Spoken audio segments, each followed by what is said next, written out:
5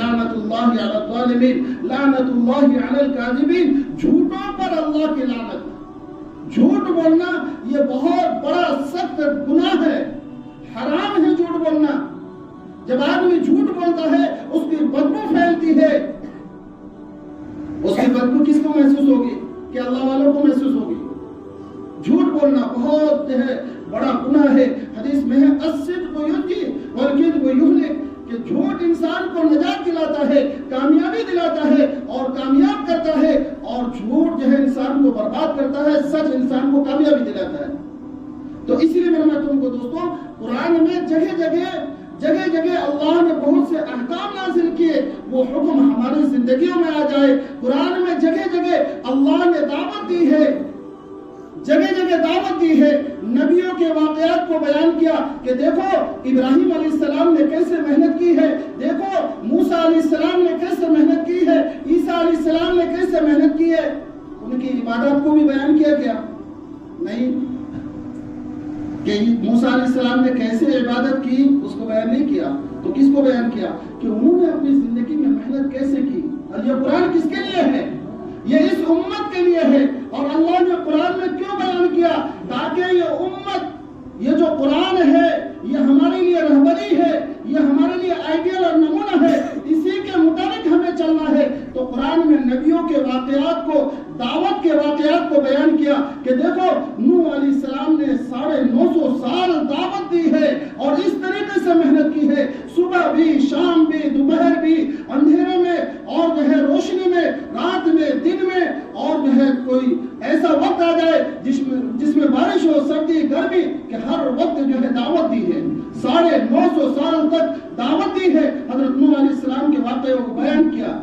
حضرت یوسف علیہ السلام نے کیسے دعوت دی، ان کی زندگی کیسے گزری اور کیسے طریقے سے ان کے بھائی ایمان لائے اور صحیح رخ پر جو ہے چلے۔ حضرت یوسف علیہ السلام کا واقعہ بیان ہوا۔ تو یہ نبیوں کے واقعات کیوں سنا رہے اللہ تعالیٰ، کیوں بتا رہے ہیں؟ جیسے نبی داعی تھے، دعوت دینے والے تھے، دعوت کی فکروں کو لے کر چلتے تھے، یہ امت بھی ویسے ہی فکروں کے ساتھ چلنے والی بن جائے، یہ امت بھی دعوت دینے والی بن جائے، یہ امت بھی لوگوں کی فکریں لینے والی بن جائے۔ جیسے نبی اپنے وقت میں اپنی امت کی فکر لیتی تھی، ایسے ہی جو ہے یہ امت اپنے وقت میں تمام لوگوں کی فکریں لینے والے ہو جائیں۔ کیوں؟ اب نبی تو کوئی نہیں ہے، نبیوں کا سلسلہ اللہ نے بند کر دیا۔ لیکن اگر کوئی آدمی نماز چھوڑ کے مرتا ہے تو یہ جتنے نماز پڑھنے آئے ہیں ان لوگوں کی بھی پکڑ ہوگی۔ اگر سماج میں کوئی شراب پیتے اس کی جان چلی جاتی ہے اور وہ جہنم میں پہنچ جاتا ہے تو اس کی پکڑ ان تمام لوگوں کو بھی ہوگی۔ کیوں؟ کیونکہ بھائی انہوں نے محنت نہیں کی، انہوں نے فکر نہیں کی، محنت نہیں کی، اسی لیے پکڑ ہوگی۔ اگر کوئی گناہ کر رہا ہے اس گناہ میں ہمارا بھی حصہ بنے گا۔ کیوں؟ ہم نے فکر نہیں کی، ہم نے محنت نہیں کی ہے۔ اللہ نے محنت کا مکلف بنایا ہے۔ نبیوں کے واقعات کے، دعوت کے واقعات کو نبی کے بیان کیا اللہ نے۔ اس لیے میرے مطلب کو دوستوں، ہم لوگوں کو بھی داعی بننا ہے، فکرہ لینا ہے، اپنے گاؤں علاقے سے لے کر پوری امت کی فکریں، پوری دنیا کے اعتبار سے جو ہے فکریں لینا ہے۔ آج الحمدللہ لوگ لے رہے ہیں۔ یہاں سے لوگ نکل کر امریکہ میں جاتے ہیں اور جو ہے ملیشیا، امریکہ، جو ہے آپ کا دوسرے ملکوں میں جتنے عرب ممالک ہے، انگریزی ممالک ہے، تمام ملکوں میں جو ہے یہاں سے جماعتیں جا رہی ہیں، لوگ محنتیں کر رہے ہیں اور پوری دنیا کے اعتبار سے فکریں لے رہے ہیں۔ کیوں؟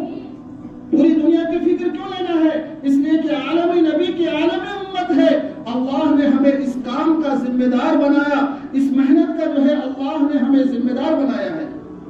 حدیث میں ہے کہ بلغوا عنی ولو آیا، پہنچاؤ میری طرف سے چاہے ایک ہی آیت ہو۔